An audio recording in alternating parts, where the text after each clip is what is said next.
ആളറിയോ? എനിക്കറിയില്ല. Alfred Fernandez എന്നാണ് പേര്. ആൽഫിന്ന് വിളിക്കും. 10:30 എത്തുന്നാണല്ലോ മുതലാളി പറഞ്ഞത്.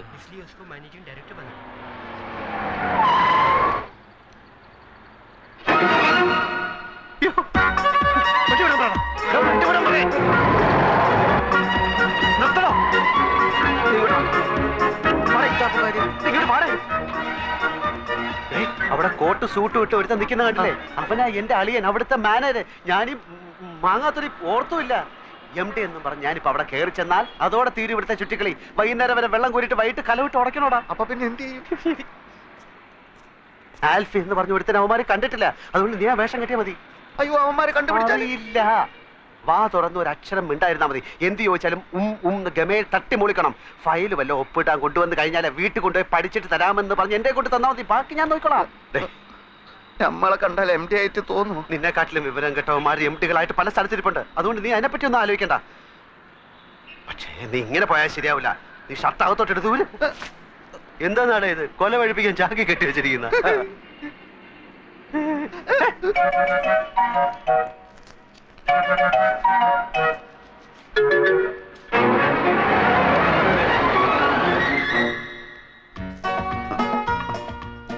ഇതാണോ ആള്? ചോദിച്ചു നോക്കാം. മിസ്റ്റർ ആൽഫ്രഡ് ഫെർണാണ്ടസ് ആണ്.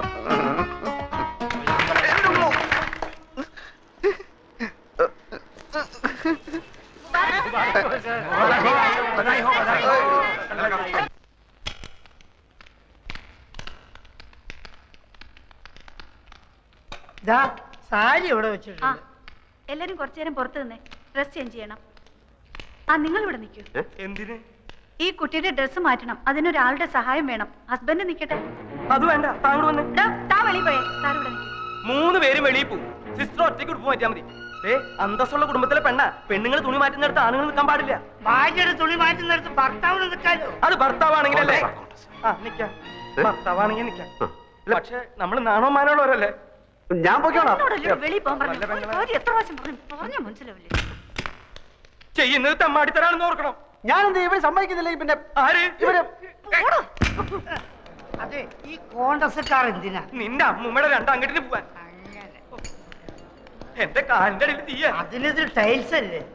എനിക്കറിയാൻ മേലാഞ്ഞിട്ട് ചോദിക്കുക, ഈ ഭർത്താവില്ലാത്ത പെണ്ണുങ്ങളുടെ തുണി ഇവരെങ്ങനെ മാറ്റുക?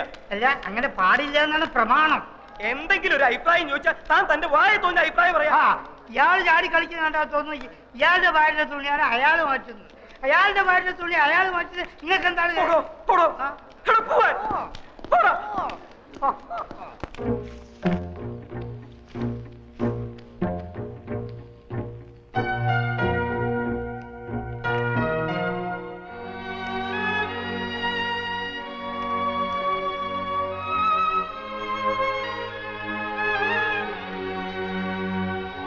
ഉടുപ്പിന്റെ അറ്റത്ത് പിടിച്ച് താഴേക്ക് വലിച്ചാൽ മതി. ഊരി പോന്നോളും. ബോഡി ഞാൻ ഉയർത്തി തരാം.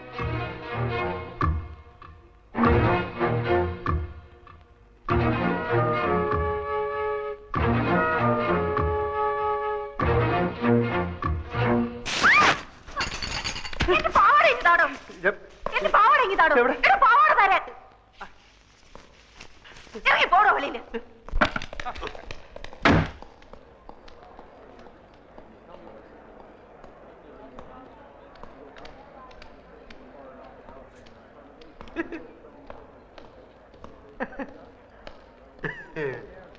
എന്താടാ നിന്ന് വിളിക്കണത്? ഇവിടെ ആരെങ്കിലും തുണി വെച്ചിട്ട് തുള്ളുണ്ടോ? ആ കൊച്ചിന്റെ അവിടെ എന്തോന്നൊരു പാട്. ഇവിടെ കൊച്ചിലെ സൈക്കിളിൽ നിന്നല്ല വീണ വൃത്തിയായിട്ട കറുത്ത പാടിലോണ്ട് അവിടെ. എല്ലാത്തിനും ഒരു അതിരുണ്ട് കേട്ടാ. ഗതി കേട്ടാ നിന്നെയും കൊല്ലും, ഞാനും ചാവും. ഇങ്ങനെയും ഭർത്താക്കന്മാരുണ്ടോ? കണ്ണുടച്ചോണ്ടാണോ ഭാര്യയുടെ ഉടുപ്പ് മാറ്റുന്നത്? ഇയാളെയൊക്കെ സഹായത്തിന് വിളിച്ച് എന്നെ വേണം പറയാൻ. വൃത്തികെട്ടവന്മാര്.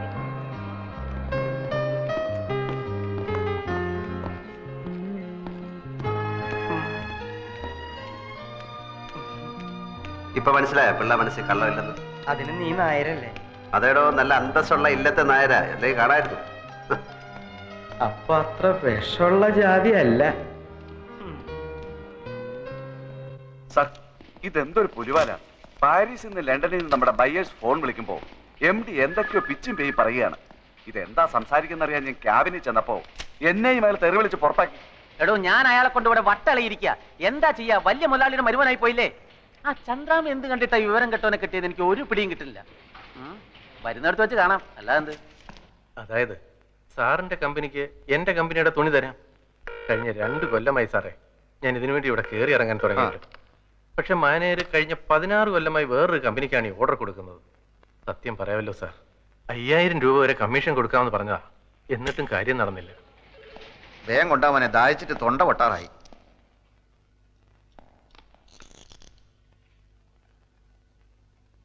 പഞ്ചാര കൂടുതലാണ്, നന്നാറി എസൻസ് ചേർത്തിട്ടുമില്ല. ഏത് കടയിൽ നിന്നാടോ ഇത്? പോസ്റ്റ് ഓഫീസിനടുത്തുള്ള ആ ഹമുക്കിനോട് ചെന്ന് പറ ഇങ്ങനെയല്ല ഗ്രേപ്പ് ജ്യൂസ് ഉണ്ടാക്കാൻ. ഓൻ അറിഞ്ഞൂടെങ്കിൽ ഇങ്ങോട്ട് വരാൻ പറ, നമ്മൾ പറഞ്ഞു കൊടുക്കാം. നാരങ്ങ പിഴിഞ്ഞിട്ടില്ലെന്ന്. ഈടെ ജ്യൂസ് എന്താ വേണ്ടിയത്? Grape, pineapple, orange, mango, sathukudi? ഒന്നും വേണ്ട, താങ്ക്സ്. ഇനിയിപ്പോ നിങ്ങള് മാനേജർക്ക് കൊടുക്കാന്ന് പറഞ്ഞ 5000 റുപ്യന്റെ കമ്മീഷൻ ഞമ്മക്ക് തരുക. സാർ, ഒരു മുതലാളിക്ക് എങ്ങനെ കമ്മീഷൻ കൊടുക്കുന്നതായിരിക്കും. അത് സാരമില്ല, ഞമ്മക്ക് പൊതുവെ കമ്മീഷൻ വലിയ ഇഷ്ടാ. നിങ്ങൾ 5000 റുപ്യ തരി. നിങ്ങളെ കമ്പനീന്റെ തുണി ഞമ്മളെ കമ്പനി വാങ്ങുന്നു. എന്താ പോരെ? എത്രയോ വർഷമായിട്ട് വേണുവേട്ടന്റെ വീട്ടുകാർക്കല്ലേ ഓർഡർ കിട്ടിക്കൊണ്ടിരുന്നത്. ഇപ്പൊ ചേട്ടൻ എന്ത് തെറ്റ് ചെയ്തിട്ടാ കമ്പനി ഓർഡർ മാറ്റി കൊടുത്തത്? ഞാൻ മാനേജറോട് ചോദിക്കട്ടെ. മാനേജറുടെ സത്യേട്ടൻ ചോദിച്ചു. അപ്പൊ മാനേജർ പറഞ്ഞു ആൽഫിയാണ് മാറ്റി കൊടുത്തതെന്ന്. മാനേജർ മാറ്റരുതെന്ന് പറഞ്ഞപ്പോ ആൽഫയോട് തട്ടിക്കയറിയെന്നും പറഞ്ഞു. അനിയും കുഞ്ഞൊന്ന് വിളിച്ച് ചോദിച്ചു നോക്ക്. സർ, കൺസൈൻമെന്റ് അയക്കാൻ ഇപ്പൊ തന്നെ ഒരുപാട് വൈകി. LC ഓപ്പൺ ചെയ്യണം. എൽസി ഇതുവരെ വന്നിട്ടില്ല. ഓൾ എവിടെ പോയി? സാർ ഞാൻ അപ്പോഴേ സാറിനോട് പറഞ്ഞല്ലേ കുഴപ്പമാവുന്നു. ഇതാ വർമ്മ സാർ ലൈനിലുണ്ട്. സാറിനോടൊന്ന് അത്യാവശ്യമായി വീട്ടിലോട്ട് ചെല്ലാൻ. ഞമ്മക്ക് സൗകര്യം ഇല്ലെന്ന് പറ. അയാൾ വിളിക്കുന്നിടത്തൊക്കെ ചെല്ലലല്ല നമ്മളെ പണി. അങ്ങോട്ട് വരാൻ സൗകര്യം ഇല്ലാന്ന് പറഞ്ഞു.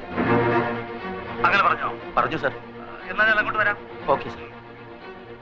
വർമ്മ സാർ ഇങ്ങോട്ട് വരാന്ന് പറഞ്ഞു. ഞമ്മക്ക് അർജന്റായിട്ട് പുറത്തേക്കൊന്ന് പോകണം. വർമ്മ സാർ വന്നാ അയാളോട് പോയി പണി നോക്കാൻ പറ.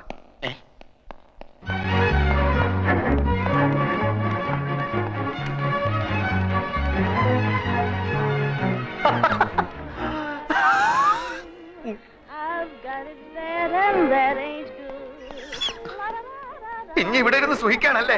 ഞമ്മളെ കൊണ്ട് കഴിയില്ല ഇനി ഇവിടെ ഇരിക്കാൻ. ആകെ കുലുമാല്. മനുഷ്യന് മനസ്സിലാവാത്ത ഭാഷയിൽ എഴുത്തും കുത്തും വർത്താനോ. ഫോണെടുത്ത് പോയാ മുഴുവൻ മുടിഞ്ഞ ഇംഗ്ലീഷ്. കുറെ നായിന്റെ മക്കളെ നമ്മൾ കുളിച്ച് തെറി വിളിച്ച് എന്നിട്ട് രക്ഷയില്ല. നീ ഇപ്പൊ എന്തിനാ ഇങ്ങോട്ട് വന്നത്? താൻ എന്തെങ്കിലും അനാവശ്യം പറഞ്ഞിട്ടുണ്ടാവും, അല്ലാതെ വെറുതെ ചൂടാവുന്ന ആളല്ല ആൽഫി. ഞാൻ വേണമെങ്കിൽ മാപ്പ് ചോദിക്കാം സാർ. ആദ്യം എന്താ ഉണ്ടായെന്ന് അറിയട്ടെ. വരും.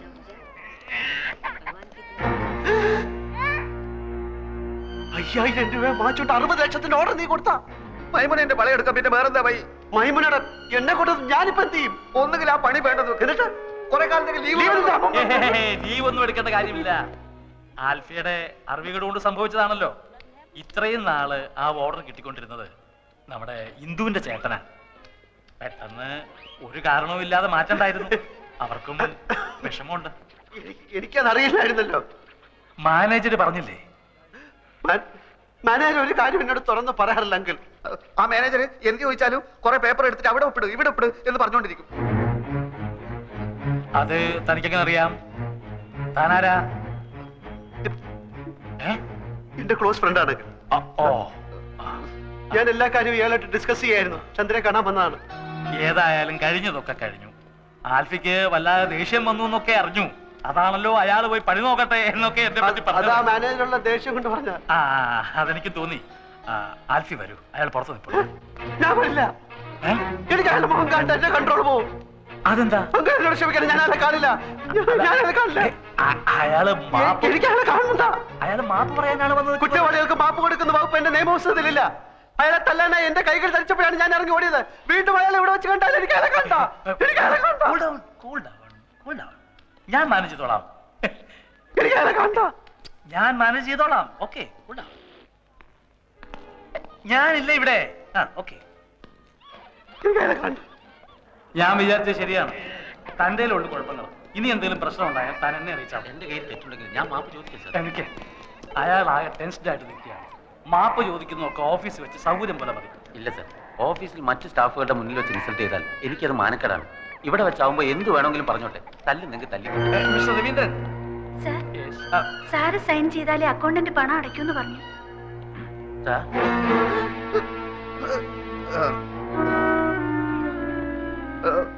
എന്നോട് ആരോടും അകത്ത് വരാൻ പറഞ്ഞത്? എന്റെ മുഖം എനിക്ക് കണ്ടെന്ന് നമ്മൾ പറഞ്ഞല്ലേ? വലിയ കോട്ടൊക്കെ ആയിട്ട് ഇറങ്ങിയിരിക്കുന്നു. ഹാമുക്കെ സാർ ഞാനൊരു ഒന്നും പറയണ്ട. ഞാൻ ആൽഫി ആയതുകൊണ്ടും അപ്പു എന്റെ ചങ്ങാതി ആയതുകൊണ്ടും നമ്മൾ പറയാണ്, ഇവൻ എന്ത് ആഫീസിൽ നടന്നാലും അപ്പ പൊരയിലേക്ക് വിളിച്ചു പറയും. മേലാൽ എന്റെ ആഫീസിൽ നടക്കുന്ന കാര്യങ്ങൾ പൊരയിലേക്കോ മറ്റോ വിളിച്ചു പറഞ്ഞാൽ നമുക്ക് ഒന്നുകിൽ ഞാൻ അല്ലെങ്കിൽ ഒരാൾ മാത്രമേ ആഫീസിൽ ഉണ്ടാകുന്ന നോക്കിക്കോളൂ.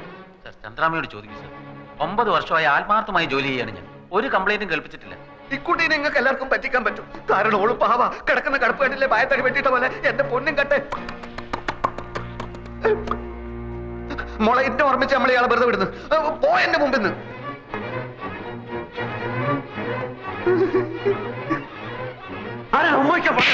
അങ്ങനെ പോകരുത്. കാര്യങ്ങളൊക്കെ അപ്പ പറഞ്ഞു നിൽക്കുന്നതാണ് നല്ലത്. ഒന്നുമില്ല. ഒരു കാര്യം മാത്രം, ഓഫീസിൽ വെച്ച് ഇയാളോട് ദേഷ്യപ്പെടരുത്. നമുക്കൊക്കെ ഒരു കൊച്ചു ജീവിതമല്ലേ ഉള്ളൂ. അത് പിണങ്ങാനും വെറുക്കാനും ഉപയോഗിക്കുന്നതിന് പകരം ഇണങ്ങാനും ഇഷ്ടപ്പെടാനും ഉപയോഗിക്കുന്നതല്ലേ കൂടുതൽ ഉചിതം. എന്തു പറയുന്നു? എന്താ ഫ്രണ്ടിന്റെ പേര്? അപ്പു. ഓക്കെ, എല്ലാം ഇതോടെ അവസാനിച്ചു. രക്ഷപ്പെട്ട് മേലിൽ എന്നോട് ചോദിക്കാതെ ഓഫീസിൽ ഒരൊറ്റ കാര്യം ചെയ്തു പോരുത്. ലോണൊന്നും കിട്ടുന്നിടം വരെ നമ്മളിപ്പോ എങ്ങോട്ട് പോകണം? ഓഫീസിൽ പോടാ. ഓഫീസിൽ പോടാ. പോടാ. അയ്യേ.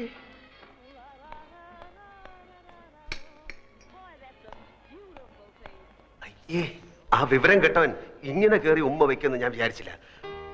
കൂടെ ഉണ്ടായിരുന്ന മാനേജർ എന്റെ അളിയനാണ്. അതുകൊണ്ട് എനിക്ക് കയറി പിടിക്കാനും പറ്റിയില്ല. സാരമല്ല, ഇത് തുടച്ചാ പോകും. അയ്യേ, എന്തിനാ കരയുന്നത്? ഇങ്ങനെയുള്ള കാര്യങ്ങളിലൊക്കെ കരഞ്ഞാല് എന്റെ കാര്യം ഒന്ന് ആലോചിച്ച് നോക്കി. ജീവിതകാലം മുഴുവൻ കരയേണ്ടവനല്ലേ ഞാനത് ഹാപ്പി ആയിരിക്കുന്നു. ഒരു കുഴപ്പമില്ല. പക്ഷെ അവൻ കാണിച്ചത് തെറ്റാണ്. എന്നാലും നമ്മള് ഇങ്ങനെയുള്ള സിറ്റുവേഷൻ നമ്മൾ സ്ട്രോങ് ആയിട്ടിരിക്കണം. അല്ല